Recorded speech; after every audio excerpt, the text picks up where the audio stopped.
Halo pemirsa GPR TV dari Sabang sampai Merauke, dari Miangas hingga Pulau Rote. Bertemu lagi bersama saya Bilkis Sabila dalam program Kominfo Newsroom.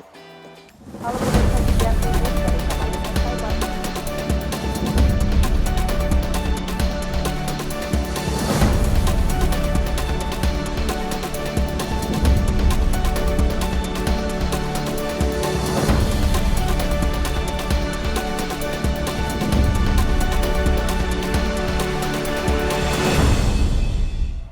Pemirsa, mengawali informasi pertama malam ini, BNPB mengimbau masyarakat untuk lebih waspada dan siap siaga terhadap potensi bencana hidrometeorologi, khususnya jelang puncak musim hujan pada Desember 2022 hingga Januari 2023. BMKG menjelaskan bahwa perkiraan awal musim hujan di Indonesia akan terjadi di bulan September hingga November 2022. Kemudian perkiraan puncak musim penghujan terjadi di bulan September 2022 dan Januari 2023. Badan Nasional Penanggulangan Bencana melaporkan pada tanggal 19 hingga 25 September 2022 terjadi bencana hidrometeorologi yang akan melanda 13 provinsi termasuk 48 kabupaten kota, di mana jumlah ini termasuk paling tinggi dalam waktu satu pekan. Terhitung 5.045 rumah yang terendam banjir dan 182 rumah rusak yang disebabkan oleh cuaca ekstrim.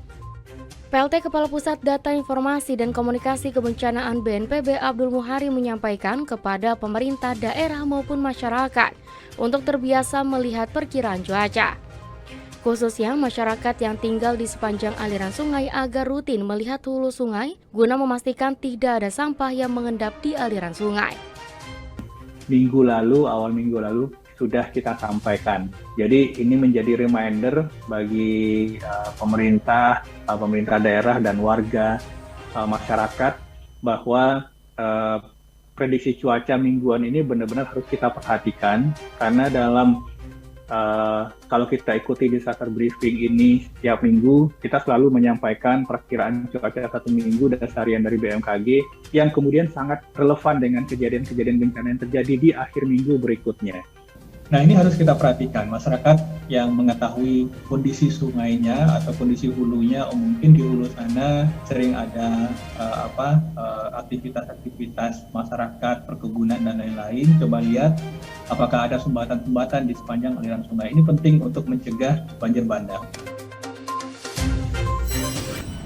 Pemirsa, Menteri Agama Yakut Holil Qomas meluncurkan peringatan Hari Santri 2022. Gelaran yang dipusatkan di kampus Universitas Islam Negeri Kiai Haji Abdurrahman Wahid Pekalongan ini juga nantinya akan disiarkan melalui channel YouTube Kemendak Republik Indonesia.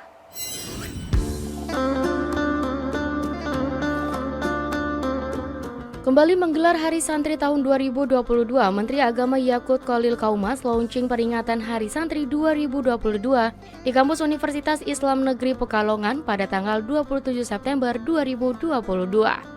Setelah ditetapkan oleh Presiden Joko Widodo Hari Santri sejak 2015, Menak mengingatkan bahwa negara menganugerahkan Hari Santri karena jasa para santri terdahulu, yang dimana ikut berjuang mempertaruhkan nyawa, harta, dan semua yang dimiliki demi kemerdekaan Indonesia. Yakut juga mengungkapkan bahwa jika ada orang yang tidak suka dengan para santri, hal itu harus dijawab dengan prestasi. Dengan demikian, Menak juga mengajak para santri masa kini untuk meneruskan perjuangan pendahulunya dengan belajar secara bersungguh-sungguh. Pada kesempatan yang sama, Menteri Agama juga meluncing tema dan logo peringatan Hari Santri 2022. Di mana peringatan Hari Santri ini mengangkat tema berdaya menjaga martabat kemanusiaan. Hari Santri ini adalah pemberian, anugerah, penghargaan dari pemerintah Presiden Jokowi kepada para santri. Kepada para santri yang diakui dulu ikut memperjuangkan kemerdekaan negeri ini. Kebencian itu harus dilawan. Dilawan dengan apa? Dilawan dengan prestasi, dilawan dengan belajar yang benar-benar, belajar yang sungguh-sungguh.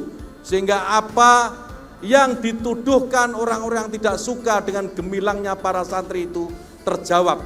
Karena memang prestasi para santri benar-benar bisa diandalkan. Bukan kemudian kita melawannya dengan kebencian, tapi lawan dengan mereka dengan prestasi. PT PLN membatalkan program pengalihan kompor listrik LPG 3 kg ke kompor listrik. Langkah ini dilakukan demi menjaga kondisi ekonomi masyarakat pasca pandemi COVID-19.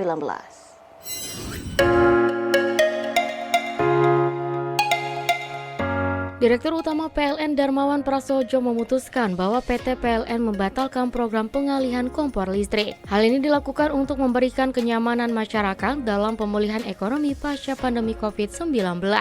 Melalui siaran pers yang sama, PLN juga memastikan tarif listrik untuk golongan pelanggan dengan daya 450 volt ke 900 volt ampere tidak ada kenaikan.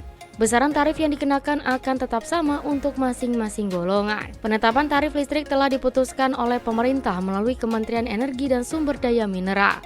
Hal ini juga dilakukan guna mendukung pemerintah untuk melakukan pemulihan ekonomi nasional serta menjaga daya beli dan produktivitas masyarakat. Sementara itu, pemirsa, Menteri Pendayagunaan Aparatur Negara dan Reformasi Birokrasi Abdullah Azwar Anas mendorong mal pelayanan publik digital dengan digitalisasi pelayanan kebutuhan cukup diakses dari layar ponsel. Menteri Pendayagunaan Aparatur Negara dan Reformasi Birokrasi Abdullah Azwar Anas terus mendorong digitalisasi pelayanan publik khususnya di mal pelayanan publik. Digitalisasi ini dilakukan agar pemerintah terus dapat memberikan pelayanan publik yang relevan dengan kebutuhan masyarakat.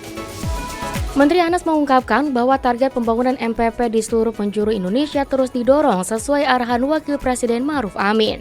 MPP yang akan hadir tersebut diarahkan untuk dapat menyediakan pelayanan publik digital. Sementara itu, MPP yang telah berdiri juga akan dilakukan pendampingan agar dapat bertransformasi menyediakan layanan digital. Dalam peninjauannya ke MPP Kabupaten Blora, Menteri Anas mengingatkan agar jajaran pemerintah Kabupaten Blora senantiasa konsisten dalam memberikan pelayanan terbaik kepada masyarakat melalui MPP. Tidak hanya dalam pelayanan administrasi, perizinan, dan non-perizinan, MPP juga harus jeli melihat kebutuhan pelayanan yang dibutuhkan masyarakat. Sedang merancang apa yang disebut dengan mall pelayanan publik digital untuk di kota-kota. Jadi ada mall pelayanan publik digital sehingga banyak orang tidak perlu lagi datang sebagian. Cukup dengan gadget dan lain-lain. Ini beberapa kota sudah kita dorong untuk terwujudnya mall digital. Pemirsa, usai jeda kami akan kembali sesaat lagi dengan informasi lainnya. Tetaplah bersama kami.